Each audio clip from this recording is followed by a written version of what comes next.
Hey, how's everyone doing there tonight? This is Undead Nightmare 24, back with a video. Hope everyone's doing well and staying safe out there. This is going to be a Slashback review for Joe the Horror Man on Saturday. Want to send a shout out to Joe the Horror Man. If you haven't subscribed to his channel, please do. He holds this challenge every Saturday, and it's a fun challenge to pick a slasher from a certain topic each Saturday. So the topic he chose for this Saturday is going to be a slasher it's a native slasher. Pretty much has something to do that was filmed towards your area or state or a certain state and nearby you. So the one I chose for this Saturday is going to be 2006 The Hills Have Eyes remake, unrated. Um, this film, how it's a native film to me, is it's pretty much, I think it's filmed in California. Correct me if I'm wrong, but I live in it takes place in the setting in New Mexico desert, and that's my state, New Mexico. So that is a native state, and they made it look like deserty, like we live here. So it does have some visuals of New Mexico. So it does give me it gives a great shout out to New Mexico there, even though it was filmed in California, but it looks very New Mexican. So yeah, this film was directed by Alexandre Aja. He also produced or directed High Tension and Piranha 3D, two awesome films as well. Stars Ted Levine. He starred in Bullet and Silence of the Lambs. It also stars Vanessa Shaw. She starred in the 310 to Yuma remake and Hocus Pocus. And it also has Robert Joy. He starred in Land of the Dead and Alien vs. Predator. So it has a pretty good cast in this film. Um, let's get to the plot of this film. It's basically about Big Bob. He's an ex-retired police officer. They're traveling through New Mexico desert on their way to California.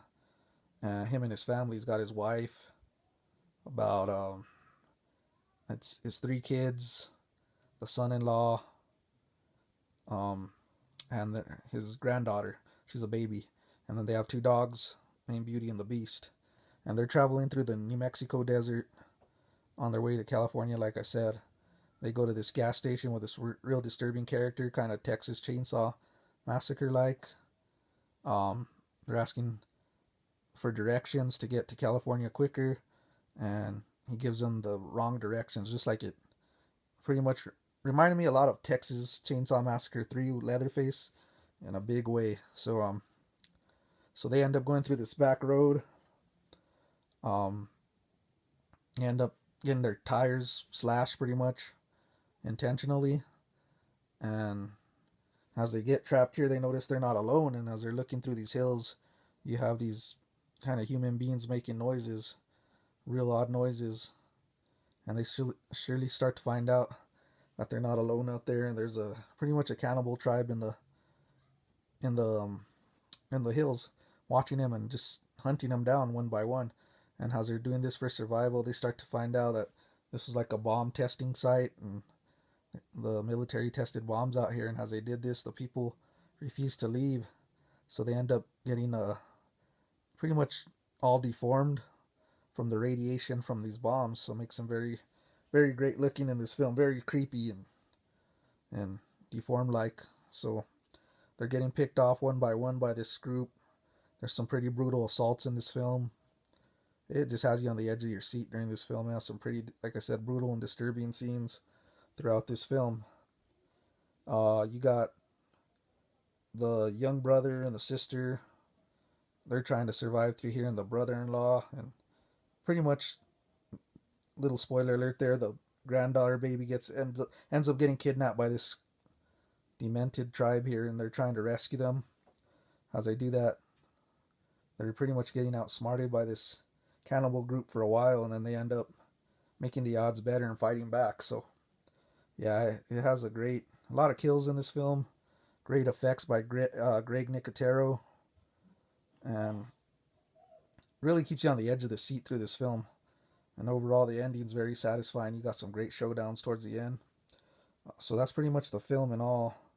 Let me get to the important parts of this film. Love the way the deformed cannibals look in this film. I thought the acting was great in this film. Like I said, it keeps you on the edge of the seat. I watched this in the theaters, and man, I couldn't keep my eyes off it.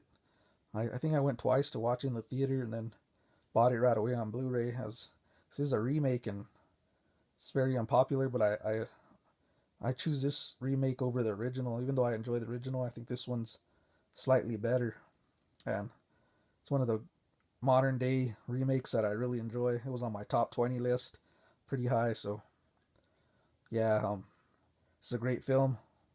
I'm sure a lot of you guys have seen this film. If you haven't, highly recommend it. It's great to revisit time and time again, once in a while. And overall, I'm going to rate this. I'm going to give this a 5 out of 5. This is just one of my favorite films. That's going to get my top rating here, and just love this film. It's 2006, The Hills Have Eyes. So that's going to be my choice for this Slashback Saturday. Please hit a like, comment, subscribe, and let me know what you think of the film. Keep it spoiler free. Everyone have a great weekend out there. Stay safe. Be nice to each other. This is Undead Nightmare 24. Keep it horror, and happy Slashback Saturday, everybody. Peace.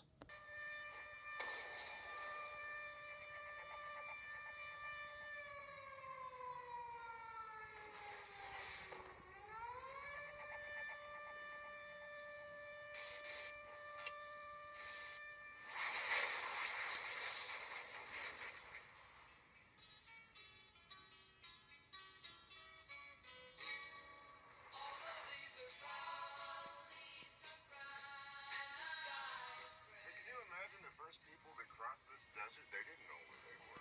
Yeah, I can, because neither do we.